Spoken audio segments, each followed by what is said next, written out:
Abdulai is a constitutional lawyer. He's also a lecturer at the University of Professional Studies in Accra. He joins me via Zoom. Doc, lawyer, good evening to you. Thank you very much for joining us this evening, if you can hear me. So this is a conversation, lawyer, that has been going on for quite a while. There's a Constitutional Review Commission recommendation. At what point should this process of changing the Constitution start? Well, Alfred, that's a very difficult question to answer. At what point? Is at a point where all Ghanaians believe that the Constitution ought to be changed, or to be amended, or to be completely overhauled, as the President John Mills attempted doing by completely by setting up the CRC Commission to overhaul the Constitution in order for us to be able to have not a brand new constitution, but something close to maybe a refurbished constitution. But unfortunately, it has been shot maybe in the leg. And so at this moment, I don't know where we are at this moment, because the president in last week indicated his unwillingness to push forward what we spent 100 million euros building. That whole project, at least by the conduct of the president and his position, is a waste of resources. And you see, that's the point. So we have a constitutional review process that we went through as a country a little over 10 years ago. Recommendations have been made. Now there's a call for a new constitution. So the point is, are we going back to those recommendations because we spent money on the process, or a different procedure altogether should be employed? That's what I'm talking about, Justice Abdulai. Yeah, well, with respect to that, Alfred, this is the problem. Our constitution does not give us the who that initiates a change, either by way of an amendment or a completely new constitution. It doesn't give us that who. Our completion, the constitution only gives us the how it is amended, the how it is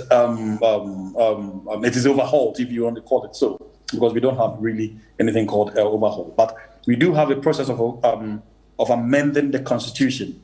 But who initiates it is where the problem is. In fact, that was actually the basis of the position of the president last week. And if you listen to him carefully, this was also the position that he adopted when the Constitutional Review Commission approached him for his input, simply because the whole process was initiated by the then president. And indeed, it was a matter that became a subject of the Supreme Court to also determine. And indeed, the Supreme Court also agreed with all the sentiments that I'm raising, and the sentiment the sitting president also raised, that indeed the Constitution doesn't tell us who initiates and who amends the Constitution. But it does tell us, however, how amendment is conducted. So if you are unlucky to find a president who has this position as our current president, then we may probably never have a new constitution for the rest of our lives. And in fact, that's why the Fix the Country movement, even not making so much reference and reliance on the recommendations by the Constitutional Review Commission because of the many amendments that they made. They are looking at resorting to 1 million signatories to push for that kind of call. Is this an avenue that has efficacy to bring forth that demand that they are making? Alfred, let me put it this way. Yes, indeed, it has that solid influence on the authorities to initiate the steps that would be required to amend the Constitution. But I wanted to point out the double standards in the position that the president, and indeed myself and a lot of other constitutional lawyers have on this matter. When an amendment is initiated, in fact, the first ever amendment in our Constitution was done in 1996 by under the Jerry Rawlings administration. And it was initiated by the Attorney General. And it amended the Constitution. The subsequent ones also amending citizenship and other things, and removing the Vice President from other constitutionally mandated bodies. All of those were done by the president spearheading it, i.e. the Attorney General.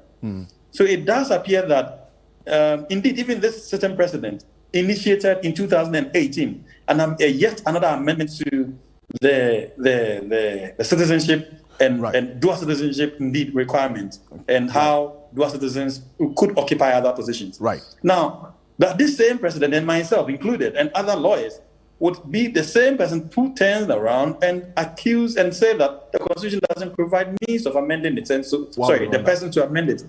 And so it appears to be a double standard.